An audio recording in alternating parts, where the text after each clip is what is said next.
जंगल की गहराइयों में बिना सिर और गले वाला राक्षस कबन आता है श्री राम और लक्ष्मण के सामने। फिर क्या होता है जानने के लिए चलते हैं वाल्मीकि रामायण के अरण्य कांड के 69वें चैप्टर पर, जहां वाल्मीकि जी लिखते हैं कि जटायु को जलांजलि दान करके दोनों रघुवंशी भाई एक वन से दूसरे वन सीता जी की खोज करने लगे और पंचवटी से दक्षिण पश्चिम दिशा की ओर आगे बढ़ते हुए बहुत सारे भयानक जंगलों में से होते हुए वे आगे बढ़ रहे थे। ऐसा करते करते मतंग मुनि के आश्रम के पास पहुंचे। एक वन के पास पहुंचकर लक्ष्मण जी बोले, भैया मेरी बाईं भुजा जोर जोर से फड़क रही है, मन थोड़ा विचलित हो रहा है, बहुत सारे अपशगुन दिखाई देते हैं, इसलिए किसी बुरी स्थिति का सामना करने के लिए तैयार हो जाइए। इसी समय वहां पर बहुत जोर का शोर हुआ और उस वन में जोर जोर की आंधी चलने लगी। श्री राम और लक्ष्मण तलवार हाथ में लिए हुए आगे बढ़े तो उन्हें एक विशालकाय राक्षस दिखाई दिया। उसके न मस्तक था न गला, केवल धड़ था, इसलिए उसका नाम कबंध था।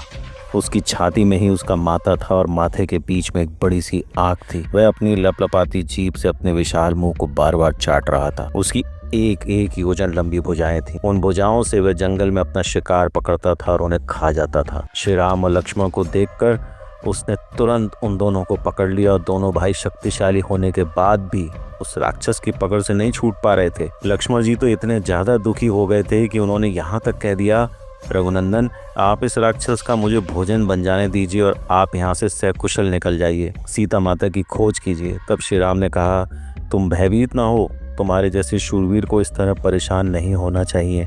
इस प्रकार श्री राम ने और लक्ष्मण ने उस राक्षस को देखते हुए अपनी अपनी बुद्धि को स्थिर कर लिया।